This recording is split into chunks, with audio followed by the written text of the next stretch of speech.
श्री तामरध्वज साहू। बहुत बहुत धन्यवाद उपाध्यक्ष जी। पिछड़े वर्ग के लिए राष्ट्रीय आयोग गठन करने के लिए जो संविधान संशोधन विधेयक पेश किया गया है, जिस पर चर्चाएं चल रही हैं, मुझे भी इसमें भाग लेने का अवसर आपने दिया, मैं आपको धन्यवाद देता हूं। सामाजिक दृष्टिकोण से, शैक्षिक दृष्टिकोण से जो पिछड़े वर्ग की जातियां हैं, उनको उनका समुचित अधिकार मिले, उसके लिए पिछड़ा वर्ग आयोग स्वीकृत हो जाता है, बन जाता है, तो एक विश्वास पैदा होगा पिछड़े वर्ग के लोगों में कि हमें भी अपने अधिकार मिले हैं। सामाजिक और शैक्षिक दृष्टिकोण का उल्लेख है, माननीय मंत्री जी इस पर अपने जवाब में कहेंगे। शायद आर्थिक दृष्टिकोण से पिछड़े वर्ग के विषय में भी कोई चर्चा हो। ये कहा गया अभी और बाहर भी, जब बिल लोकसभा में पेश हुआ, लोकसभा में हमारे पहले वक्ता के रूप में हमारे दल से राजीव सातव जी, हमारे वरिष्ठ सांसद, इसमें भाग लिए। कहीं पर भी हमारे पहले वक्ता ने इस आयोग के इस विधेयक के विरोध में बात नहीं किया है, लेकिन उसके बाद से बाहर बीजेपी प्रचारित करती रही अपने मंचों में, कांग्रेस इसका विरोध कर रहा है, आयोग नहीं बनने दे रहा है, विरोध कर रहा है। कहीं इस प्रकार की बात हमारे दल के द्वारा नहीं कही गई है। कांग्रेस पूर्णतया इसका समर्थन करती है, कहीं पर भी हम इसके विरोध में नहीं। माननीय उपाध्यक्ष महोदय, अभी भी मैं राजनीति से हटकर इनमें बात करना चाहता था, पर अभी राजनीति की कुछ बातें आई, मैं उसका उल्लेख बाद में करूंगा। हम पूर्णतया 10 बाई 10 का एक स्क्रीन है माननीय उपाध्यक्ष महोदय, 100 वर्ग फीट का। SC ST का आरक्षण है। आजादी के बाद बाबा साहब अंबेडकर ने जो संविधान बनाया, उसमें SC ST के लिए आरक्षण किया। 15-3 दोनों, हमारा 22.5% आरक्षण है। 10 बाई 10 के स्क्रीन में 100 स्क्वायर फीट में 22.5% में हमारा SC ST का आरक्षण है।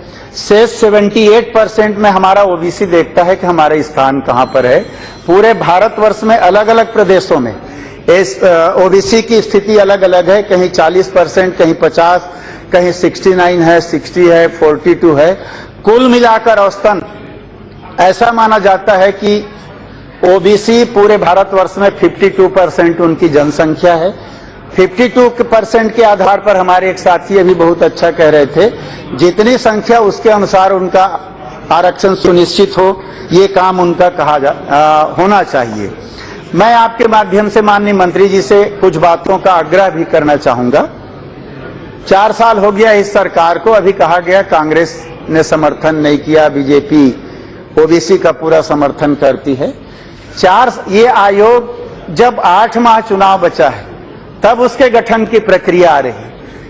सरकार बनते ही क्यों नहीं हुआ?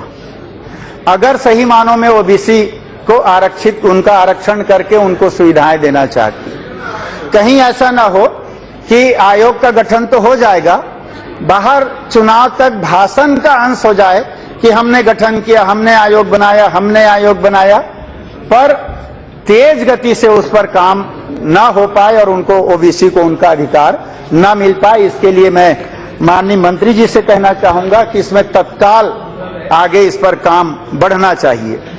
कुछ बातें हमारे बहुत वरिष्ठ महताब जी ने बातें रखी हैं, जैसे अलग अलग प्रदेशों में अलग अलग जातियां SC ST OBC में आता है, उसका निराकरण हो। मैं इसमें एक शब्द और माननीय मंत्री जी से कहना चाहूंगा, SC ST OBC में अलग अलग कास्ट अलग अलग प्रदेशों में तो आता है, उसका निराकरण हो, पर इंटर कास्ट मैरिज होता है माननीय मंत्री जी।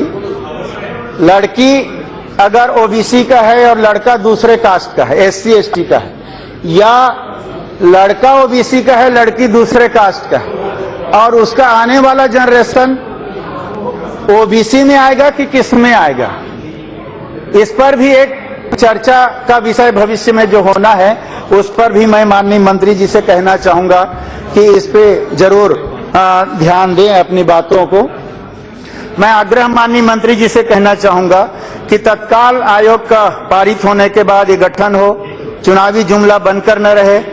OBC के टोटल प्रॉब्लम्स और डिमांड प्रत्येक राज्यों में अलग अलग परिस्थितियां हैं ओबीसी की, और प्रत्येक राज्य में उनकी समस्याएं भी अलग अलग है और उनके आवश्यकता और मांग भी अलग अलग है। हर राज्य में अलग अलग ओबीसी के कास्ट की अलग अलग प्रॉब्लम्स, अलग अलग डिमांड पर चर्चा हो और सभी क्षेत्र में उसके अनुसार उनका निराकरण भी हो। मैं माननीय मंत्री जी से कहना चाहता हूं कि सभी क्षेत्र में पिछड़े वर्ग को उनका समुचित अधिकार मिले, यह सुनिश्चित किया जाए। सभी क्षेत्र में मतलब नौकरी में भी, शिक्षा में भी, व्यवसाय में भी, सभी क्षेत्र में उनको उनका अधिकार मिलना चाहिए। वर्तमान में ओबीसी पीड़ा के जिस दौर से गुजर रहा है माननीय उपाध्यक्ष जी, मूलभूत अधिकारों से ओबीसी वंचित है। अलग अलग जातियों से अलग अलग क्षेत्र में काम करने वाले ओबीसी के ऑर्गेनाइजेशन से चर्चा करके उस पर निराकरण करना चाहे। आयोग बना करके इतने में ना रहें, यूनिवर्सिटी में, कॉलेजों में, स्कूलों में, अलग अलग सभी विभागों में पद रिक्त हैं, उनको इस ढंग से विज्ञप्ति निकालते हैं भरने के लिए कि आरक्षण का लाभ ओबीसी को ना मिले। 2 पद भर्ती का निकालते हैं तो आरक्षण का लाभ नहीं मिलता, अगर 10 पद निकालेंगे तो आरक्षण का लाभ मिलता है। इसलिए जो शीर्ष पद पर बैठे हैं आप हमारी यूनिवर्सिटी में, कॉलेजों में, महाविद्यालय में, वो 10 पद का एक साथ नहीं निकालते ताकि, क्योंकि आरक्षण का लाभ ओबीसी को मिल जाएगा। वो 2 पद निकालते हैं, आरक्षण का लाभ नहीं मिलता, वो भर्ती हुआ, फिर कुछ दिन बाद फिर 2 पद निकालते हैं, फिर कुछ दिन बाद फिर 2 पद, ताकि आरक्षण का लाभ ओबीसी को ना मिले। इसलिए मैं आपसे आग्रह करूंगा कि इस दिशा में भी ध्यान दिया जाए। पढ़ाई में, नौकरी में, व्यवसाय में, हर क्षेत्र में पिछड़े वर्ग को उनकी संख्या के आधार पर आरक्षण मिले, उनका अधिकार सुनिश्चित किया जाए। पिछड़े वर्ग के हित की बात करते हैं। मैं माननीय मंत्री जी से कहना चाहूंगा, पिछले बार भी हम लोगों ने चर्चा किया, अलग से मंत्रालय का गठन हो ताकि ओबीसी एक बड़ा वर्ग है, 52%, हम 3%, 15% के लिए एक मंत्रालय बनाए हैं, बहुत अच्छी बात है, उनको आगे ले जाएं। बड़ा वर्ग है उसके लिए भी एक मंत्रालय बने ताकि उनको हितों का संवर्धन हो सके, रक्षा किया जा सके। क्रीमी लेयर के लिमिट बढ़ाने की बात आई आपके सामने। मैं छात्रवृत्ति की भी बढ़ाने की बात आपसे करूंगा, कोचिंग व्यवस्था की बात हो, छात्रावास की व्यवस्था की बात हो, विदेशों में हमारे छात्र अध्ययन करने जाते हैं ओबीसी के, उनके लिए भी हो। अभी जातिगत जनगणना 2011 में लागू किया गया, उसको अभी तक जानकारी उसको बाहर नहीं दिया जा रहा है।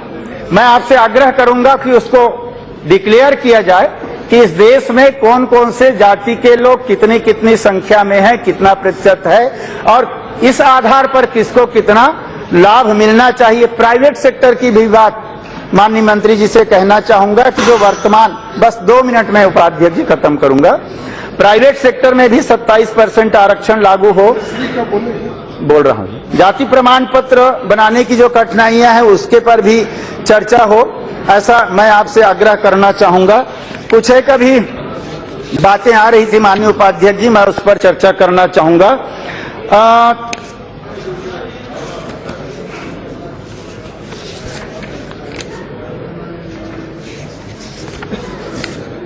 एक मंडल कमीशन और बाबा काका कालेकर की बात आई। काका कालेकर कमीशन का गठन कांग्रेस शासन में हुआ, जो कांग्रेस को ओबीसी का विरोधी अभी बताया जा रहा था।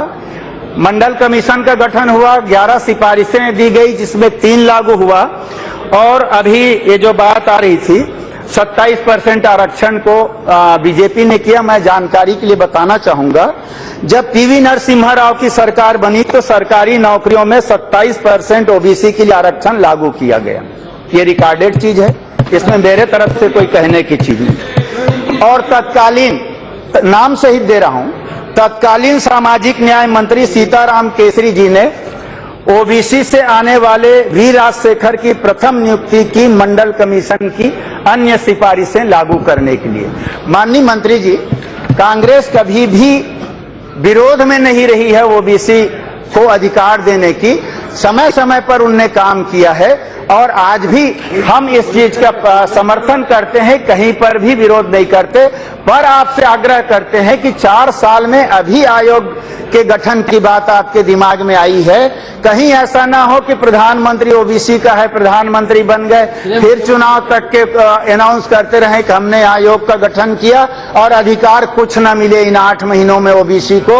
ऐसा न हो, ये आपसे मांग करते हुए उपाध्यक्ष जी आपने समय दिया, उसके लिए बहुत बहुत धन्यवाद।